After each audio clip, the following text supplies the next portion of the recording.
Do not be tempted to undervalue yourself just because it happens to be something that's fast or easy for you to produce. It's no less valuable to the customer.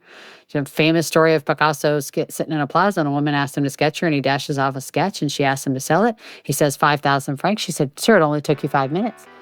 And he says, "No, madam, it took me a lifetime." So the people listen on this call, you are Picasso, baby. Get paid.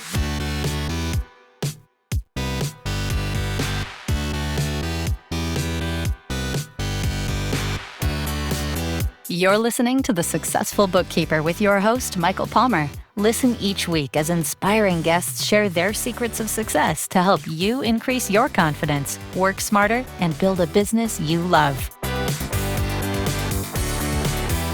This episode of The Successful Bookkeeper is brought to you by PureBookkeeping.com, the proven system to grow your bookkeeping business.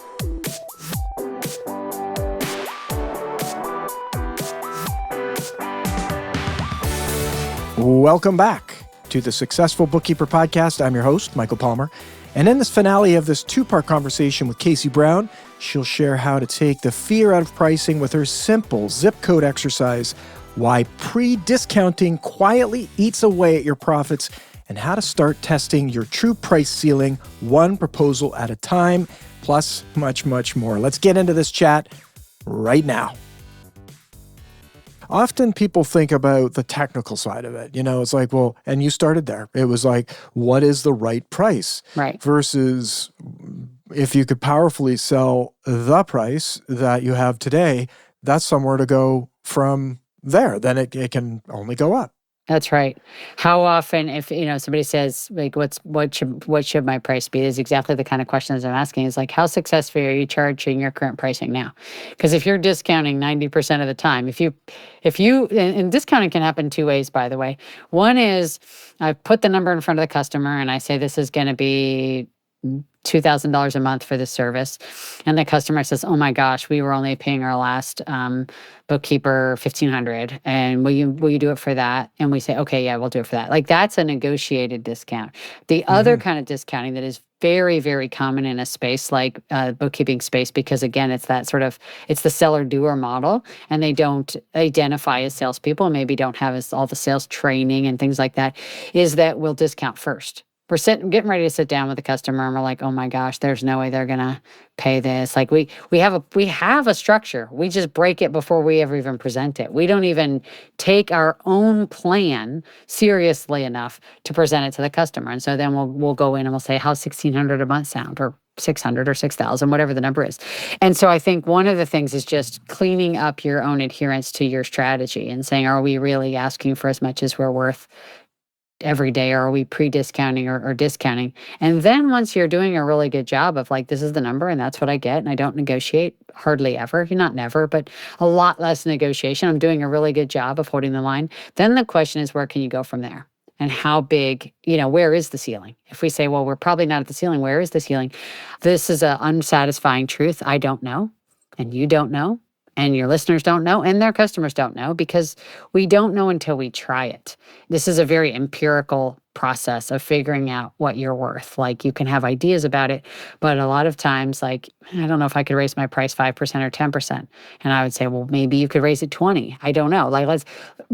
How quickly we're able to map out, like, the next proposal you write, that same work, maybe instead of proposing 2,000, propose 2,200 and see what happens. You get a lot of yeses all the time, your prices are too low. So you can use some of that feedback. Your willingness to map out how much pricing power you haven't yet captured is really a function of risk tolerance. If you're willing to risk some business to find this out, go a more aggressive amount. If you're like, no, I really can't afford to lose any customers right now, then take more baby steps. You'll sacrifice some margin along the way because you're not taking the risk, but you're also not taking that downside as well. That's great advice. And often bookkeepers would have clients and they'd have new clients. And I think a lot of bookkeepers think, oh my goodness, there's only so many clients out there. There's scarcity around clients and opportunities, and probably because not only are they not salespeople, they're not marketers. They're not, they're technicians at a specific for sure technical role, and that's what they've done for a long time. And I'm not saying everyone, of course, No, generalizing of here, but course. it's pretty accurate. I'd say listener is nodding right now. Yeah. And so they think that it's kind of like this domino effect of like, oh, well, there's only so many leads, and I'd like to get new business, but so there's this scarcity around that. Whereas if you just use those, a little bit of effort around getting some more sales cycle opportunities, more leads, and having Yep. those sales conversations and testing out new pricing, even just doing that Yeah. would make a massive difference in this conversation that you're having right now, because you can identify the behaviors and be observant of ourselves, of like, oh, am I getting nervous? Am I discounting? All the things that you've said in this podcast, that alone would make a big difference. And there's nothing really to lose.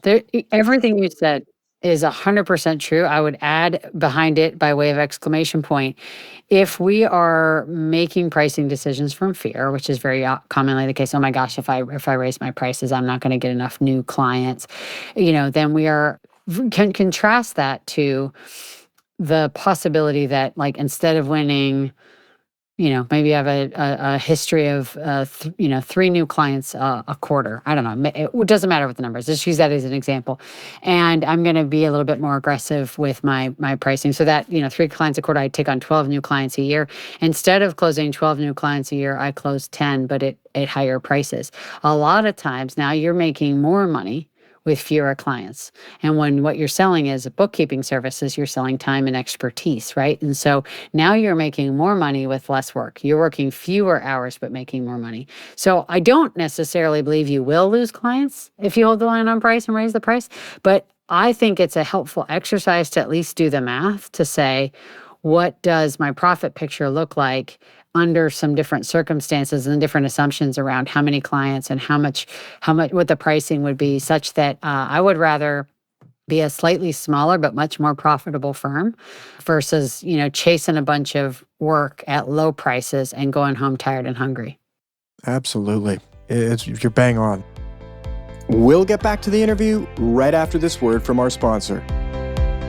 Introducing Dext, the #1 bookkeeping automation platform that makes your life easier.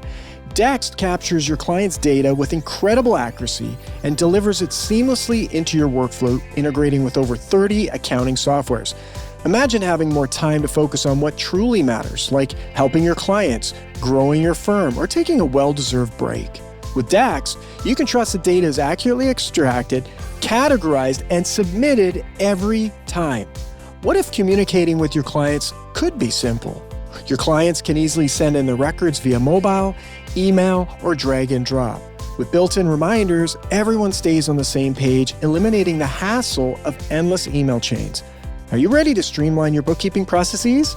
Join thousands of accountants and bookkeepers in the Dext community. Go to thesuccessfulbookkeeper.com/Dext to book a demo today and see how Dext can make your work life easier. Thank you for hearing from our sponsor. Now let's get back to the interview. Often the thought that more is better, and often it's not. And this is a perfect example of even losing customers.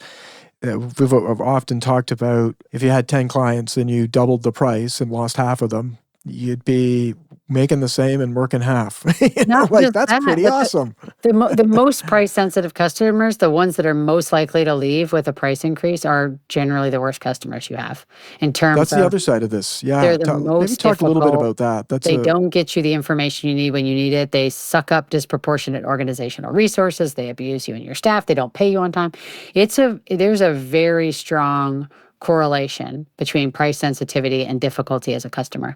And I think it's because they don't ultimately value what you do enough to be a good partner to you. They don't connect with the value of your products and services fully, and so they're difficult to do business with.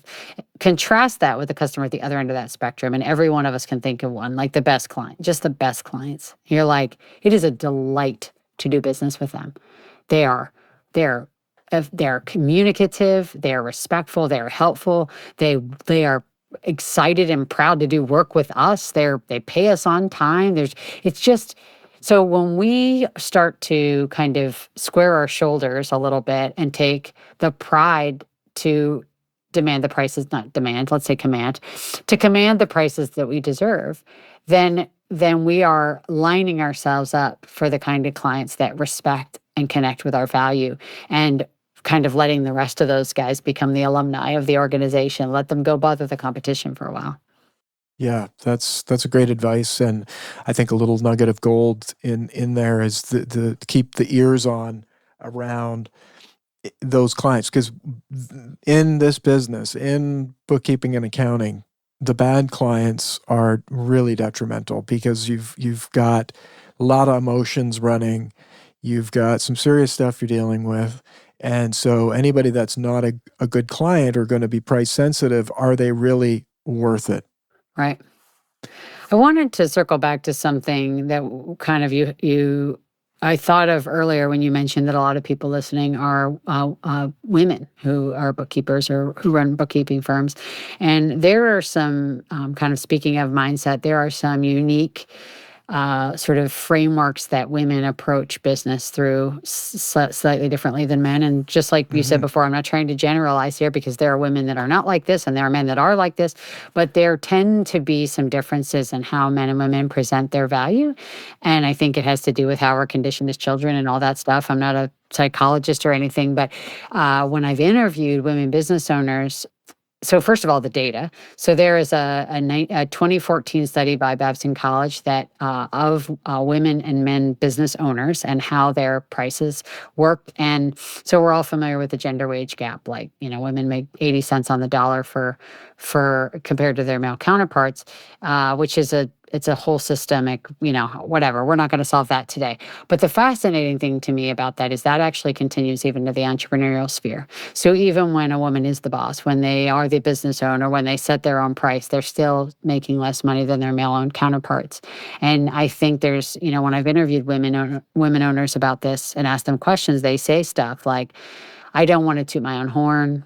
I just want to let the work speak for itself. I don't want to brag. If I do good work, the clients will come. They're very self-effacing about their value. They're far less willing to kind of, beat their chest and point proudly to the work that they do compared to the men that I've interviewed in those same industries. And which is not to say that the men are braggadocious or boastful or inappropriate in any way. They're just a little more willing to, confidently communicate the value of what they do. And so, in fact, I did a TED Talk in 2015 about women business owners underpricing. So anybody that wants to learn a little bit more about the gender lens on this stuff can check that out. It's 8 minutes, completely free. Wow. And because we are socialized a certain way that we don't want to speak up. And that is really costing women in this space a lot of money.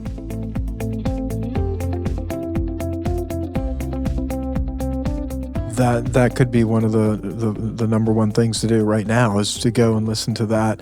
Whether you're male or female, I'm sure there'll be some great learning on both sides.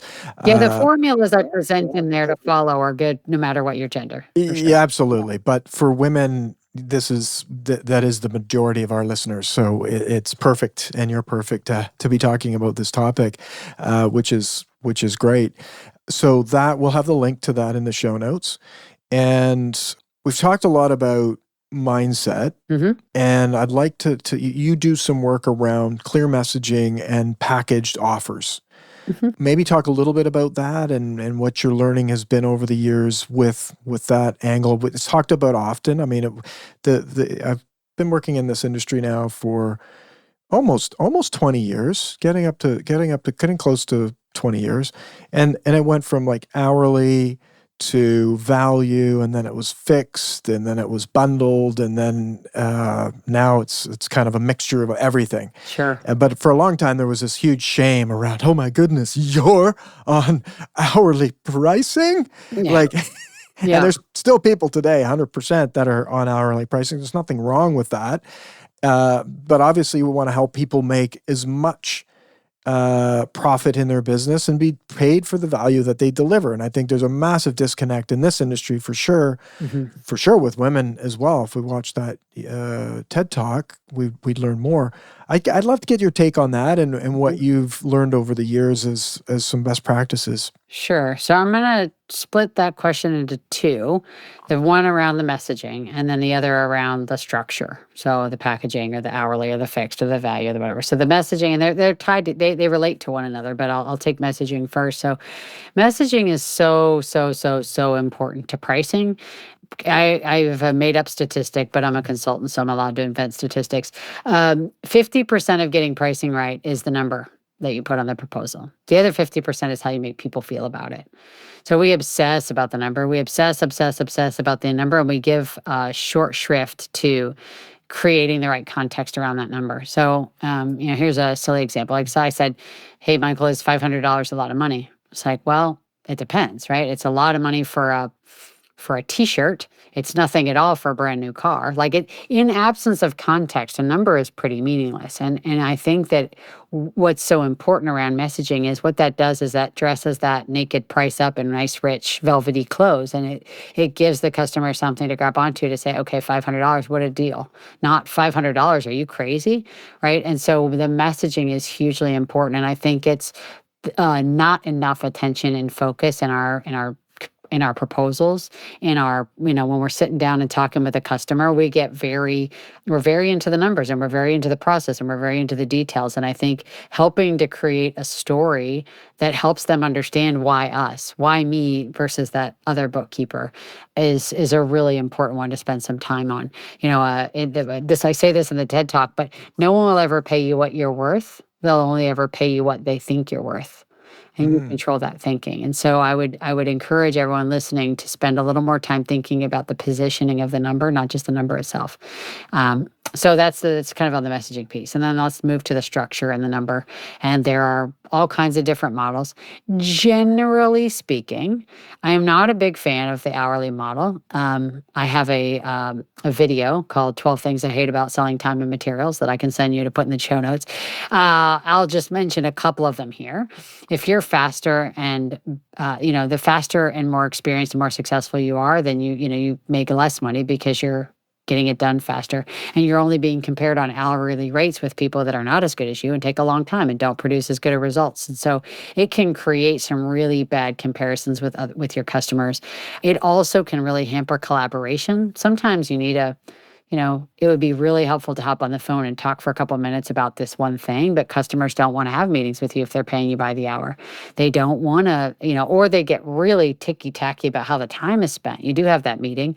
And then when the bill comes, they call you up and they say, well, last month on our call, you spent the first 5 minutes asking me about my daughter's wedding in Tahoe. I don't want to pay for that, right? Like it generates some not great behavior on both the seller side and the buyer side. So in general, I'm not a big fan of it. Usually we can make more money if we get away from that. I am not going to be one of those people shaming someone who's still billing hourly, because I think there's definitely times and places for it, in particular where sort of scoping out the need is really hard. And you're going to, if you try to do something on fixed fee, you're going to either end up really like, it's not going to be real fair to the customer, or it's not going to be real fair to you, because you're guessing kind of in the dark. And if you're guessing in the dark, it's better to do, use a structure that allows you to narrow down the risk around that guess. So generally speaking, I'm in favor of more of a fixed fee model, a fixed fee approach rooted in the value that you deliver for your customer. When it comes to like different kinds of packages, for example, packages can be great when done well. People sort of jump to packages because they heard somewhere it's always best to give somebody 3 options. And I actually don't love that advice a lot, especially not in spaces where somebody's hiring you to be their expert. Certainly, I'm hiring you to be my bookkeeping expert. The problem with all the, a bunch of options, like here's all these options, which one sounds good? It's abdicating expertise to the customer. Like you should not abdicate. They are coming to you because they trust you. They're coming to you as a trusted advisor. Don't abdicate that trusted advisor position and throw out a buffet list for your customers to choose from. It doesn't mean you can't have packages, but you could do something like, there's a couple of different ways we work with clients, call it, A, B, and C. These are these options. If you present options, have a point of view. Have a point of view about which one's the best one. We have 3 different ways we work with clients, option A, option B, option C. For you, based on everything you told me about, this need and this, the size of your operation and the complexity of this and how this works today, option B feels like the right fit to me for your needs. That's going to be the best fit for your budget and your requirements. So even if you present options, don't just lay them all out there like what sounds good, because then it's putting the customer back in a seat of driving on expertise that they don't have. You know better than anybody what's the best way to solve this problem. That's why they came to you in the first place. So have a point of view. The other thing I'll say about packages, and then stop monologuing at you here, is It's good stuff. There's gold here. Human beings love choice. We love it. It's like we get a dopamine hit, like, oh, what color lollipop do you want? Oh, I don't know. Let me look. We love to choose. That sounds like my daughter. But too much choice, too many options create paralysis, right? Like, so there are times when, and I've seen this, scenario A, an expert, a professional services company, a trusted advisor presents a proposal for one option to the customer and they buy it. Scenario B, they present 4 options to the customer, and the customer is like, well, I don't know. I got to think about it. It can really paralyze decision-making and slow the process down. So I would not present multiple options unless there's a really strong reason to do it. And when you do it, have a point of view about which one you believe is the best fit for the customer's needs.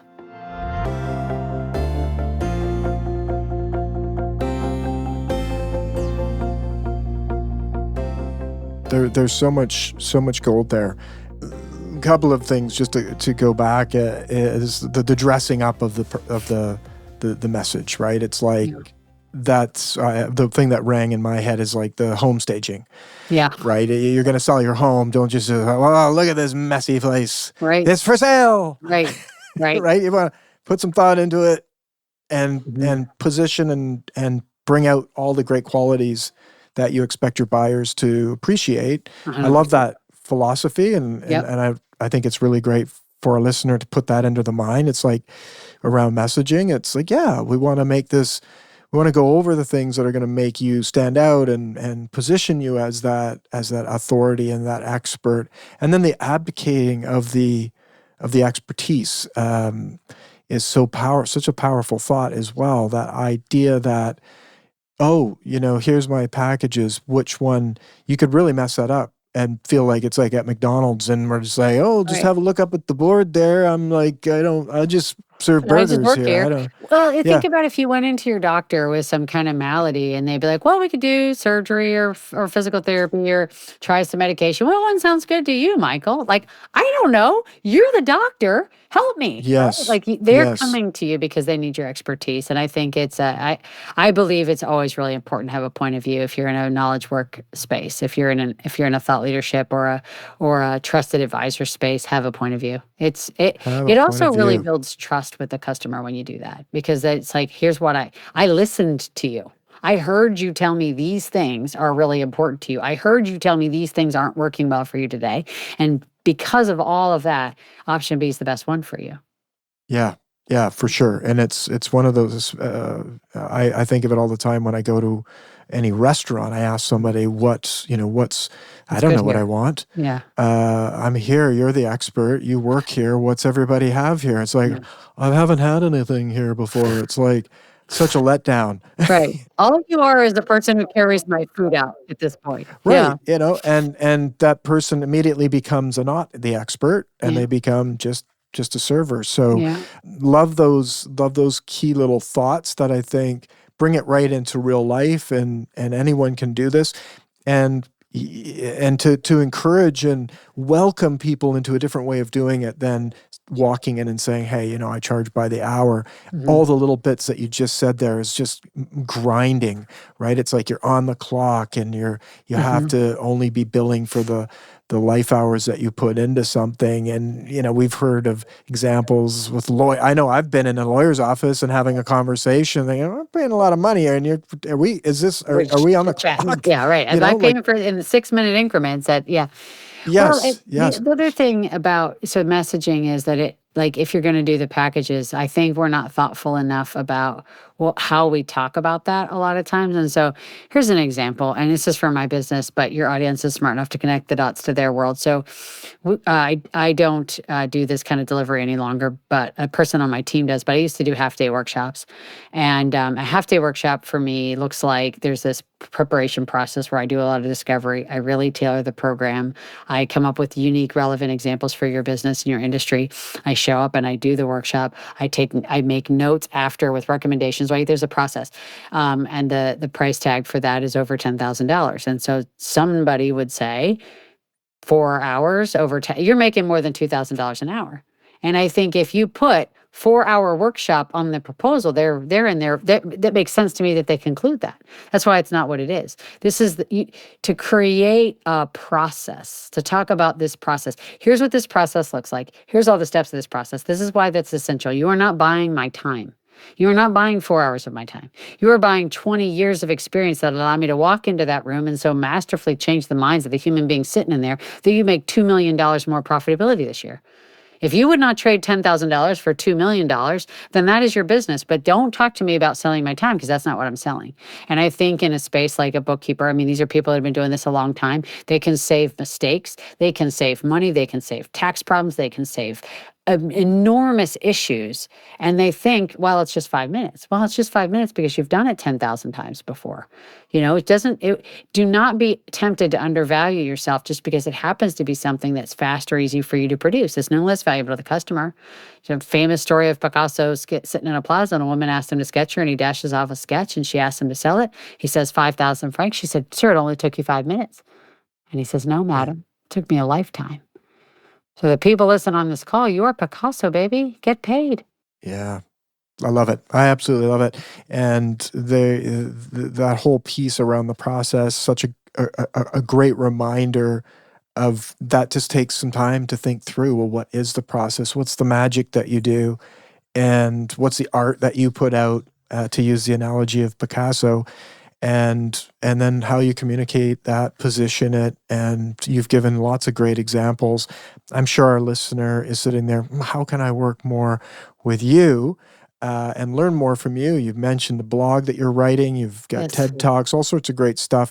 We're going to have those in the show notes, of course, some links to that, but maybe just mention again where people can go to learn more about you, maybe even work with you. Thank you for asking that. So yeah, we put out a lot of free resources. We have a resources page on our website with blog, podcast appearances, videos that we make, some free tools. And I put a lot of content also in LinkedIn. So you can find me.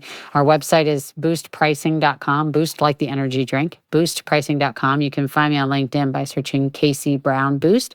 So that's the free stuff. I wrote a book that came out last year. And so that's available on Kindle and audiobook and paperback and hardback. So you can get that for under $10 on Kindle.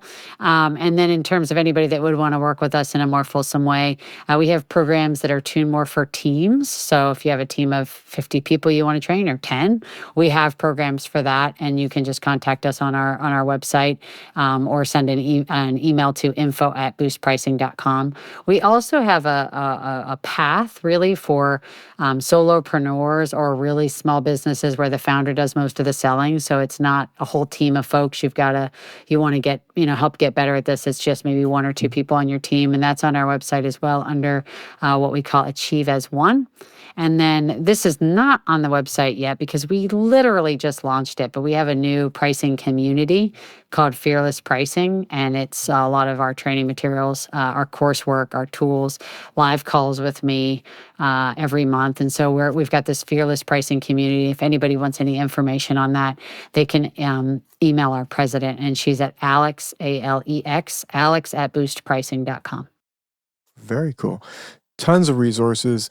So grateful to have you on the show, and we'll make sure all those links are in there. And I want to thank you for your generosity and being on the show. Oh, it was a lot of fun. I love talking about this stuff, and I really have a passion to help people get paid well for their excellence, and seeing excellence go under-rewarded is what keeps me going, and I really appreciate the chance to reach your audience, so thanks for the invitation.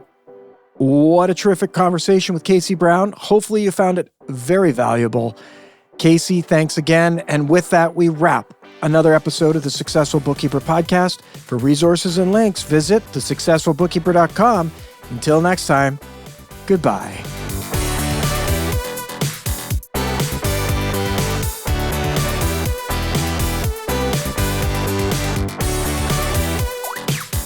You've been listening to The Successful Bookkeeper with Michael Palmer.